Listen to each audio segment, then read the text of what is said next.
100 కుటుంబాలకు ఆ చెరువే ఆధారం. చెరువులో పెరిగే చేపలపై ఆధారపడి జీవనం సాగిస్తున్నారు. కొన్నేళ్ల నుంచి చేపలను అమ్ముకుంటూ బతుకుతున్న ఆ ముదిరాజు కుటుంబాల్లో ఉన్నట్టుండి పిడుగు పడినట్టయింది. ఏమైందో ఏమో తెలియదు కానీ ఒక్కసారిగా చెరువులోని చేపలన్నీ మృత్యువాత పడ్డాయి. దీంతో చేపలను నమ్ముకున్న వారంతా రోడ్డున పడ్డారు. తమను ప్రభుత్వమే కాపాడాలని అర్జిస్తున్నారు.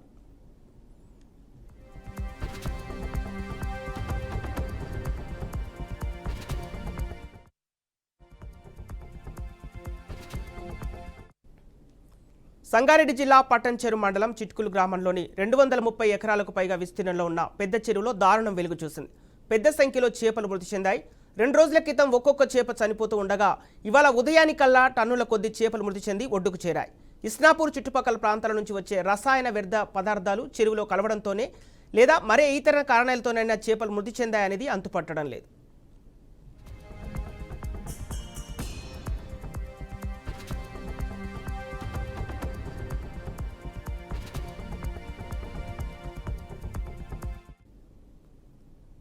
మత్స్యశాఖ అధికారులు పెద్ద చెరువు వద్దకు చేరుకొని చేపల మృతి కారణాలు తెలుసుకునేందుకు శాంపిల్స్ను సేకరించారు.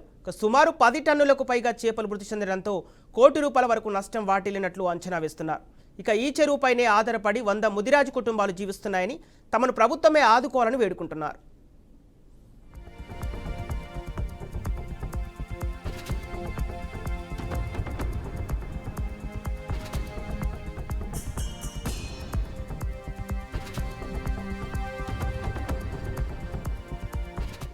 చెరువుల ఇట్లా జరిగినందుకు మాకు ఏంటంటే ఒకటి కాలేజీ మహేశ్వర కాలేజీ నుంచి గోళీలు ఉంటాయి కదా సార్, ఆ గోళీలు కూడా ఎక్స్పెరిమెంట్ అయినవి కూడా పాడేస్తే కూడా ఇట్లా అయిందా, లేకపోతే పైకి వెళ్ళి వాటర్ కెమికల్ వాటర్ వచ్చి కూడా ఇట్లా అయిందా అనేది మాకు ఆ రెండిట్ల మీద డౌట్ ఉంది సార్.